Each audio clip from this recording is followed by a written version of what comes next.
ሰላም እንደምናላችሁልን ክብሯንና ክብሯን የማን ዩናይትድ ኢንፎ ተከታታዮቻችን ስለምታደምጡን ቆይታችንም ከኛ ጋር ስለምታደርጉልን ከልብ እናመሰግናለን።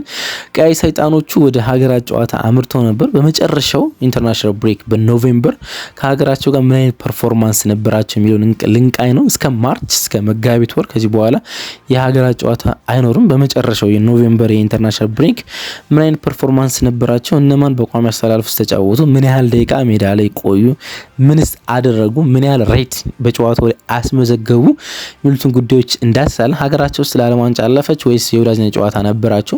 እያንዳንዱን እንመለከታለን። ከእናንተ ደግሞ ሀሳቦችን እንፈልጋለን። የተመለከታችኋቸው የዓለም ዋንጫ ማጣሪያ ጨዋታዎች ከነበሩ ወይም የወዳጅነት ጨዋታዎች የትኛው የማንቸስተር ዩናይትድ ተጫዋች ፐርፎርማንስ ማረካችሁ?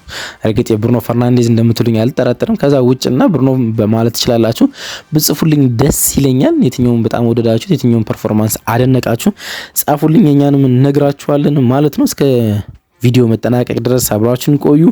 እንዲሁም ላይክ አድርጋችሁ ቪዲዮን ጀምሩ። ገና ስትጀምሩ ሰብስክራይብ ያላደርጋችሁ አድማጮቻችን ደግሞ ሰብስክራይብ አድርጉ። ሁሉንም ስለምታደምጡን ቆይታችሁን ከኛ ጋር ስለምታደርጉ ከልብ ነው የምናመሰግነው።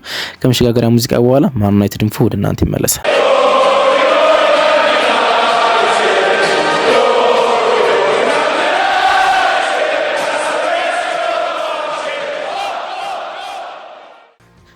አሰልቺው ኢንተርናሽናል ብሬክ ተጠናቋል። ለአንዳንድ ተጫዋቾች በጣም አሪፍ ኢንተርናሽናል ብሬክ ነበር። ከሀገራቸው ጋር መልካም ጊዜ ነበራቸው። አንዳንድ ተጫዋቾች ላቲኖችና አፍሪካውያን ደግሞ የወዳጅነት ጨዋታዎችን ነው ያረጉ። እያንዳንዱን ወደ ሀገራት ጨዋታ ያመሩ ተጫዋቾችን ነው ምንመለከተው። እንግዲህ እስከ ማርች ወይም ደግሞ በኢትዮጵያ አቆጣጠር እስከ መጋቢት ድረስ ምንም አይነት የሀገራት ጨዋታ ከዚህ በኋላ ለሚቀጥሉት 4 ወራት አይኖርም። ቀጥታ የክለብ ጨዋታዎችን ዊክኤንድ ዊክ አውት የምንመለከት ይሆናል ማለት ነው። ከግብ ጠባቂዎችን ጀምር ሰለመንሰን ወደ ኔዘርላንድ ብሔራዊ ቡድን አቀንቶ ነበር። ወደ ቤልጅየም ብሔራዊ ቡድን እና ቤልጅየም 2 ጨዋታዎች ነበሯት። ከካዛኪስታን እና ከሊችስታይነር ጋር ተጫውታ ነበር። ቤልጅየም ወደ ካዛኪስታን አስታና አምርታ በተጫወተችበት ጨዋታ ላይ ጨዋታውን አሸንፋ ቢሆን ኖሮ በቀጥታ ወደ ዓለም ዋንጫው ታልፍ ነበረ። ግን በዛ ጨዋታ ላይ 1-1 ነበር የተለያየች። ሰለመንሰንም በአስታናው ቤልጅየም ከካዛክስታን ጋር ባረጉ ጨዋታ ላይ አልተሰለፈም ነበረ።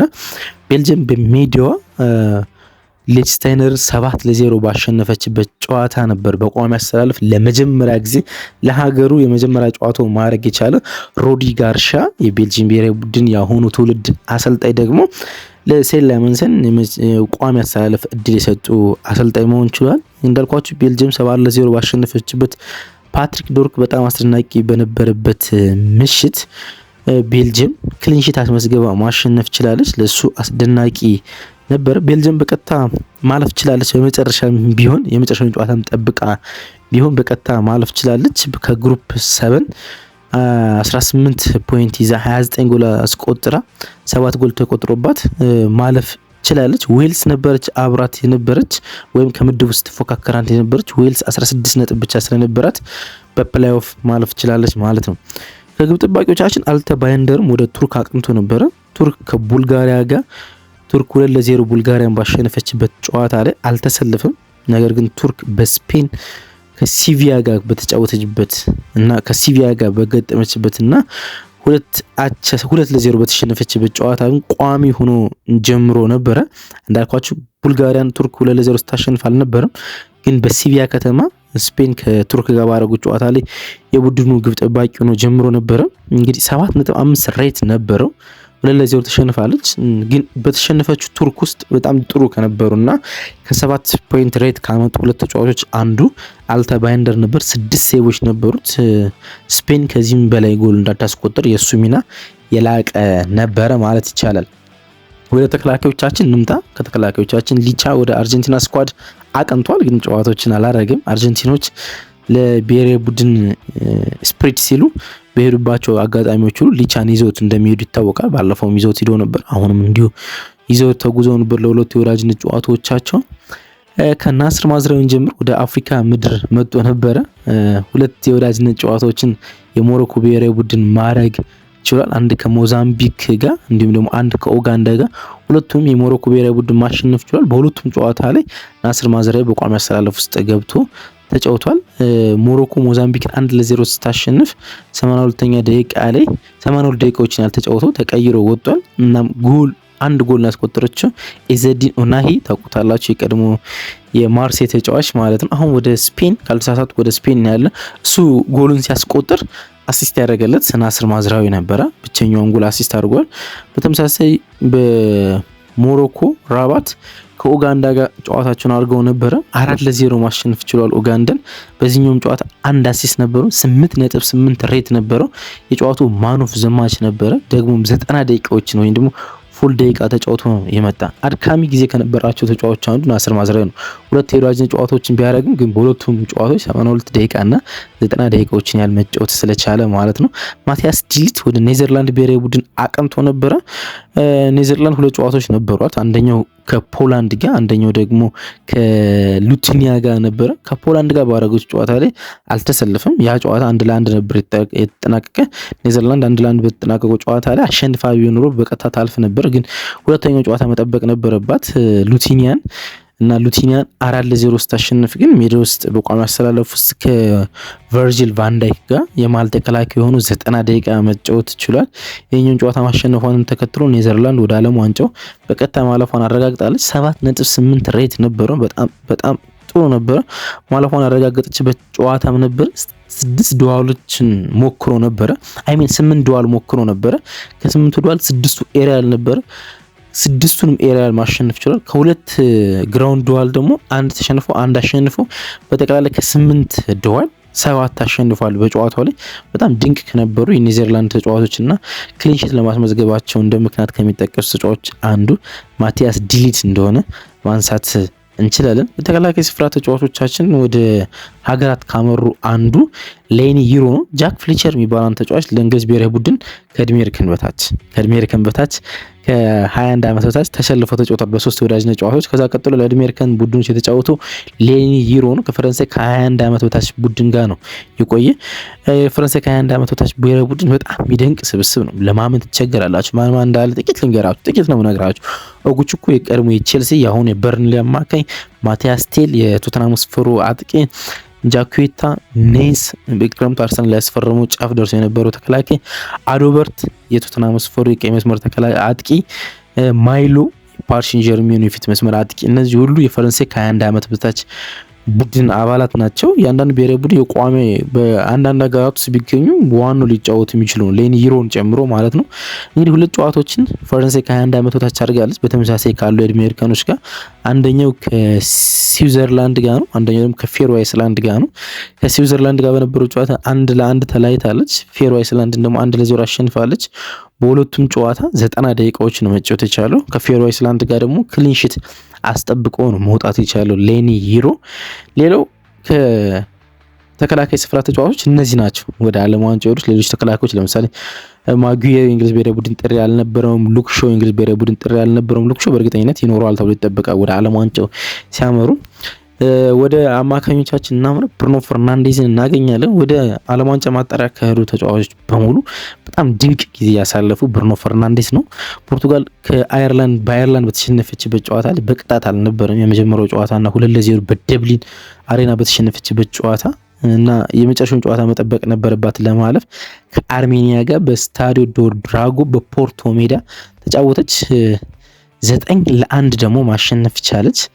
እናም 9-1 ባሸነፈችበት የፐርፎርማንስ ፖርቱጋል ዋነኞቹ አንዱ 10 ከ10 ፐርፎርማንስ ያገኙ ብሩኖ ፈርናንዴዝ ነበር። 10 ከ10 ማለት ነው። 3 ጎሎች ማስቆጠር ችሏል። ሁለቱ የፍጹም ቅጣት ምት ናቸው። ግን ሌሎች በጣም የሚገራርሙ አስተዋጽኦች ነበሩት። ለምሳሌ ሬናቶ ቬጋ ላስቆጠረው ጎል ቅጣት ምቱን መጥቶት ሲመለስ ወይ ደግሞ ፖሉ ሲመለስ ያገኘው ኳስ ነበር ሬናቶ ቬጋ ያስቆጠረው። ኔቪስ ላስቆጠረው ጎል ወሳኝ ሚና የተጫወተው እሱ ነው። ሌላ ዣኦ ኔቪስ ላስቆጠረው ቅጣት ምቱን ትቶለታል። በጣም ብዙ የሚገርም ቀን ነበር አሳለፈ። እንግዲህ 2 አሲስት ነበሩት፣ 3 ጎሎችን አስቆጥሯል። 8 ኬፓስ ነው ማቀበል ቻለ። 8 ቁልፍ ኳሶች ማቀበል ቻለ። 92 ታቾች ነበሩት። 12 ክሮስ አድርጎ 7ቱ ስኬታማ ነበሩ። 5 ሎንግ ፓስ አድርጎ 5ቱም ስኬታማ ነበሩ። ለብሩኖ ፈርናንዴዝ የተለየ የዓለም ዋንጫ ማጣሪያ ነበር። ደግሞ አገሩን ክርስቲያኖ ሮናልዶ ባልተሰለፈበት ጨዋታ ማሳለፍ ችሏል። ክርስቲያኖ ሮናልዶ በደብሊን ከአየርላንድ ጋር በነበራቸው ነው በተሸነፈበት ጨዋታ በቀይ ካርድ እንደወጣ ይታወቃል። 12ኛ ቀይ ካርዱን ሌጀንድ ክርስቲያኖ ሮናልዶ ማግኘት ችሏል።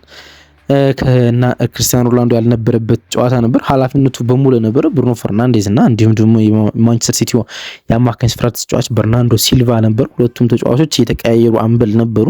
በርናንዶ ሲልቫ የመጀመሪያ አምበል ሆኖ ገባ። እሱ ከተቀየረ በኋላ ብሩኖ ፈርናንዴዝ እናም ሀገራቸውን አርሜኒያን 9-0 አሸንፈው ማሳለፍ ችለዋል ማለት ነው። የወዳጅነት ጨዋታ የነበራት አንድ ሀገር የካስሚሮዋ ብራዚል ነበረች። ማቲያስ ኩናና ካስሚሮ ከብራዚል ብሔራዊ ቡድን ሁለት የወዳጅነት ጨዋታ አድርገዋል። የአማካይ ስፍራ ተጫዋቾችን ያነሳን ነው፣ ግን በዛውም ማቲያስ ኩናን እናንሰው ብራዚሎች ስለተጫወቱ ማለት ነው። ብራዚል ላልኳችሁ ሁለት የወዳጅነት ጨዋታ ነበራት። አንደኛው እንግሊዝ ውስጥ በኤሚሬትስ ጋር ብሔራዊ ቡድን ጋር የነበራት የወዳጅነት ጨዋታ ነው።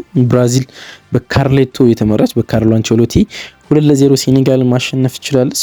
በጨዋታው ላይ ካስሜሮም እንዲሁም ማቲያስ ኩና በቋሚ አሰላለፍ ውስጥ መጫወት ችሏል።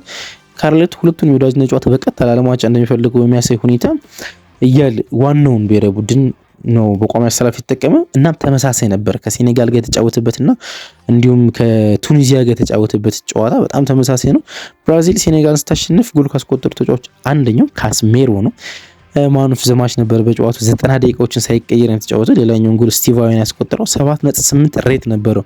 በጨዋታው ላይ በሴኔጋል ብሔራዊ ቡድን የነበሩትን በፕሪሚየር ሊግ አብዛኛው የሚጫወቱትን የአማካይ ስፍራ ተጫዋች በሙሉ በልጧቸውን ያመች። ለምሳሌ ኢድሪስ ጉያ ፓፕ ጉያ ፈረንሳይ ነው የሚጫወተው፣ ግን እሱ ነበረ። ፓፕ ሳር የቶተንሃም ስፈሩ አጥቂ፣ ኢስማኤል ሳር የክሪስታል ፓላሱ የፊት መስመር ተጫዋች፣ እንዲሁም ኒዲያ የኤቨርተኑ ተጫዋች። እነዚህ የአማካይ ስፍራ ተጫዋች የነበሩበትን የሴኔጋል የአማካይ ስፍራ ነበር ዶሚናንት አድርጎ ብራዚል ልታሸንፍ ማድረግ የቻለው። ከቱኒዚያ ጋር በነበረውም ጨዋታ 1-1 ሲጠናቀቅ 60 ደቂቃዎችን ያህል ተጫውቷል። ጨዋታው 1-1 የተጠናቀቀ 60ኛው ደቂቃ ግን በቀድሞ የሊቨርፑል የአማካይ ስፍራ ተጫዋች ፋቢኒዮ ተቀይሮ ወጥቷል ማለት ነው። ማቲያስ ኩናም በሁለቱም የወዳጅነት ጨዋታዎች ላይ ኤምሬትስ ላይ በነበረው እንዲሁም ደግሞ ሊል ፈረንሳይ ላይ በተከናወነው ጨዋታ ላይ ለብራዚል ብሔራዊ ቡድን በቋሚ አስተላልፎ ተጫውቷል። ብራዚል 2-0 ሴኔጋል ስታሸንፍ አጥቂ ነው ከቪኒ ጋር 65 ደቂቃዎችን ያህል ተጫውቷል። በጣም ጥሩ ከነበሩ ተጫዋቾች አንዱ ነው። ብራዚል በፈረንሳይ ሊል ከተማ ላይ ከቱኒዚያ ጋር ባረጋችው ጨዋታም ላይ ኦልሞስት ተመሳሳይ ላይናፕ ነው የተጠቀመ ብያቸዋለሁ። ካርሌቶ ሀፍ ተጫውቷል፣ ወይም ደግሞ የመጀመሪያ አጋማሽ። ብዙ ተጫዋቾችን ካርሌቶ ከረፍት መልስ ቀይረው ሲያሰጡ በቪክቶር ሮኪ የባርሴሎና የፊት መስመር ተጫዋች በነበረው አሁን ወደ ሀገሩ ብራዚል ተመልሶ በሚጫወተው ቢትስም ባለፈው የውድድር ዓመት ተጫውቷል። በተጫወተው ቪክቶር ሮኪ ተቀይሮ ወጧል ማቲያስ ኩና ማለት ነው። እና ብራዚሎች ሁለት የወዳጅነት ጨዋታ ነበራቸው። ወደ ዓለም ዋንጫ ማጣሪያ ከሄዱ ተጫዋቾች ለሁለት ተጫዋቾች ነገሮች መልካም አልነበሩም፣ ፍጹም መልካም አልነበሩም። አንደኛው ለብራያን ምቤሞ ነው። ምክንያቱም ሀገሩ ለዓለም ዋንጫ ማለፍ አልቻለችም ነበር እና መጥፎ ጊዜ ወይም በመጥፎ ኢሞሽን ወደ ማንቸስተር ከሚመለሱ ተጫዋቾች አንዱ ነው። በራባት የፕሌይኦፍ ጨዋታ ነበር የአፍሪካ ዞን እና ከዲሞክራቲክ ኮንጎ ጋር ነበር፣ ከዲአር ማለት ነው። ከዲሞክራቲክ ሪፐብሊክ ኮንጎ ጋር ነበረ አገሩ ካሜሮን የደረሳት። እናም በዲሞክራቲክ ሪፐብሊክ ኮንጎ 1-0 ተሸንፋ ወደቀች ከፕሌይኦፍ። እናም ወደ ዓለም ዋንጫ ማለፍ አልቻለችም። እርግጥ ዲሞክራቲክ ኮንጎ ከዛ በኋላ ናይጄሪያ ነው ኦሲሚኒና ሉክማን ኢዮቢ ያሉበት ናይጄሪያ ነው ስጥል ተመልክተናል። የሚደንቅ ኮንጎ ነው። ይኸውም አንዳንድ የአፍሪካ አሰልጣኞች በተለይ የናይጄሪያ አሰልጣኝ ድግምት እንድትሰራበት በኮንጎ እንኳን ሲናገር ነበረ። ስለሱ እንተውና ግን ካሜሮን ወደ ዓለም ዋንጫው ማለፍ አልቻለችም። 90 ደቂቃ ለሀገሩ ብራያን ምቤሞ ቢጫወትም እንዲሁ ማለፍ አልቻለችም። ዲያጎ ዳሎት ከፖርቱጋል ብሔራዊ ቡድን ጋር ፖርቱጋል ሁለት ጨዋታዎችን አድርጋለች እንደተነጋገር ነው። በአየርላንድ 2-0 በተሰለፈችበት ጨዋታ ነበር በቋሚ አሰላለፍ ውስጥ ገብቶ የተጫወተው። የግራ መስመር ተከላካይ ነው። 90 ደቂቃዎችን ያህል ተጫውቷል። ያው ተከላካይ ሆናችሁ 2 ጎል ተቆጥሮባችሁ ከተሸነፋችሁ ምናነሰው ብዙ ድንቅ ፐርፎርማንስ አይኖርም። አርሜኒያን 9-1 ባሸነፈችበት የፖርቱጋል ስብስብ ውስጥ ግን በቋሚ አሰላለፍ ውስጥ አልነበረም ማለት ነው። ማኑ ኡጋርቴ ሌላ ወደ ኡራጋይ የካመራና ሁለት የወዳጅነት ጨዋታዎችን ካረገ ተጫዋቾች እንዳንዱ ነው። የኡራጋይ ብሔራዊ ቡድን ሁለት የወዳጅነት ጨዋታዎችን ያደረገ ከሜክሲኮና ከዩኤስኤ ጋር። ማኑኤል ኡጋርቴ ከሜክሲኮ ጋር በነበረው የወዳጅነት ጨዋታ ላይ አልተሰለፈም ነበር ከቡድኑ ጋር። ግን አሜሪካ ወይም ደግሞ ዩኤስኤ ኡራጌን 5-1 ባሸነፈችበት ጨዋታ ላይ 90 ደቂቃ ተሰልፈው ተጫውቷል። ከቤንታኩራ ጋር ከቶተንሃም ሆትስፐር አማካኝ ጋር ነበር የተጣመሩት። ግን ቤንታኩራ 64ኛው ደቂቃ ነው በቀይ ካርድ ይወጣ። እርግጥ ከቤንታኩራ ቀይ ካርድ በፊት ነበር 4 ጎሎች የተቆጠሩት፣ ከዛ በኋላ አንድ ነው። ግን 90 ደቂቃውን መጨረስ ችሏል ወይም መጫወት ችሏል። የወዳጅነት ጨዋታ ነው። ለኡራጋይ ግን ጥሩ ውጤት አልነበረም። ፓትሪክ ዶርክ ወደ ዓለም ዋንጫ ማጣሪያ ካቀኑ ተጫዋቾች አንዱ ነው። በቀላሉ ዴንማርክ ወደ ዓለም ዋንጫ ታልፋለች ተብሎ ተጠብቆ ነበር። ዴንማርክ ከቤላሩስና ከስኮትላንድ ጋር የዓለም ዋንጫ ማጣሪያ ማድረግ ችላለች፣ ግን በቀጥታ ሳታልፍ ቀርታለች። የመጀመሪያውን ጨዋታ በሜዳዋ ዴንማርክ ከቤላሩስ ጋር ስትጫወት ቤላሩስን አሸንፋ ቢሆን ኑሮ በቀጥታ ማለፍ ትችል ነበረ። ግን ከቤላሩስ ጋር 2-2 ተለያየች። 90 ደቂቃ ነበር በሁለቱም ጨዋታዎች ላይ የተሰለፈው ፓትሪክ ዶርክ 7.9 ሬት ነበረው በጨዋታው ላይ ማለት ነው። በጣም ድንቅ ነበር። ይህን ጨዋታ ማሸነፍ ባለመቻሏ ምክንያት ከስኮትላንድ ጋር ያደረገችን ጨዋታ አቻ እንኳን መውጣት ወደ ቀጥታ ያሳልፋት ነበረ። አቻ እንኳን ከስኮትላንድ ጋር ማሸነፍ ወይም አቻ የበቃት ነበረ። እንዳልኳቸው ቤላሩስን አሸንፋ ቢኖር ይህን ጨዋታ መጠበቅ አያስፈልጋትም ነበረ። ግን ከስኮትላንድ ጋር ያደረገችው ጨዋታ በስኮትላንድ 4-2 አሸናፊነት ተጠናቁ። የፓትሪክ ዶርጓ ዴንማርክ ከውድድሩ በቀጥታ የማለፍ እድሏን አጣለች። በፕሌይኦፍ የምትጫወት ይሆናል ማለት በጨዋታ ውስጥ ከተቆጠሩት ወይም ዴንማርክ ካስቆጠረቻቸው 2 ጎሎች አንዱን አስቆጠረው ግን ፓትሪክ ዶርክ ነበር። ራስመስ ደግሞ ቀሪውን 1 ጎል በፍጹም ቅጣት ማስቆጠር ችሏል። ራስመስ ሆይሉንድ ማለት ነው። የማንቸስተር ዩናይትድ እና ናፖሊ አጥቂ። ስኮትላንድ 13 ነጥብ ይዛ ዴንማርክ 11 ነጥብ ይዛ 14 ነጥብ መያዝ ሲጠበቅባት 11 ነጥብ ይዛ በቀጥታ ከማለፍ ቀርታለች። በዓለም ዋንጫ ማጣሪያ ከተመለከትናቸው በጣም አስደናቂ ድራማቲክ ከነበሩት ጨዋታዎች አንዱ የስኮትላንድ እና የዴንማርክ ጨዋታ ነው። ደግሞ የስኮት ማክቶሚኒን የመቀስ ጎልም የተመለከትንበት ጨዋታ ነበር። ሳይጠበቁ ከዓለም ዋንጫ በቀጣይ ማለፍ እድላቸውን ካባከኑ ሀገራት አንዱ ደግሞ የፓትሪክ ዶርኳ ዴንማርክ ሆናለች ማለት ነው። በመጨረሻ አማድ ዲያሎ እናንሳም። 2 የወዳጅነት ጨዋታዎችን ሀገር ኮትዲቫር አድርጋለች ከኦማን እና ከሳውዲ ከ2 የመካከለኛው ምስራቅ ሀገራት ጋር ማለት በሲቭ ኦማን ኮትዲቫር ኦማን 2-0 ስታሸንፍ 83ኛው ደቂቃ ላይ ተቀይሮ ገብቶ መጫወት የቻለው ከ10 ደቂቃዎች በላይ ሜዳ ላይ አልነበረም። በሳውዲ ኮትዲቫር 1-0 ስትሸነፍ ግን በቋሚ አሰላለፍ ውስጥ ነበረ የጀመረው 74ኛው ደቂቃ ላይ ተቀይሮ እስኪወጣ ድረስ ማለት ነው። በሳውዲ ኮትዲቫር በወዳጅነት ጨዋታ ተሸንፋለች። ግን ጥሩ ከነበሩ የአይቨሪ ኮስት ተጫዋቾች እንደ አንዱ ነበረ አማድ ዲያሎ ማለት ነው። ወደ ዓለም ዋንጫው ካቀኑ የማንቸስተር ዩናይትድ ተጫዋቾችን ቃኝን እኒህ ነበሩ። ሴስኮ ከአጥቂ ስፍራ ተጫዋቾች ወደ ስሎቫኒያ ላቅና በጉዳት ምክንያት የሴስኮ ጉዳት ለ1 ወራት ያህል ከሜዳ እንደሚያርቅ ነው ተዘግቧል። ኦልሞስት ለአዲሱ ዓመት ነው ሊመለስ የሚችለው ለ2026 ማለት ነው። ሌሎቹ ቀሪዎች ግን ወደ ዓለም ዋንጫ የተጓዙ ተጫዋቾች እኒህ ነበሩ። ለእናንተ ምርጡ ማን ነበረ እንጠቅሳቸው? ማቲያስ ኩና፣ አማድ ዲያሎ፣ ፓትሪክ ዶርክ፣ ማኑ ጋርት፣ ዲያጎ ዳሎ፣ ብራያን ምቤሞ፣ ካስሜሮ፣ ብሩኖ ፈርናንዴዝ፣ ሌኒሮ፣ ማቲያስ ዴሊት፣ ነስር ማዝራዊ፣ አልታይ ባይንደርና ሴለሜንስን። ከነዚህ ውስጥ ካያቸዋቸው ጨዋታዎች የትኛው ወደዳችሁት? የትኛው ፐርፎርማንስ ድንቅ ነበረ? ጻፉልን። አብራችሁ ስለነበራችሁ ከልብ እናመሰግናለን። ባይ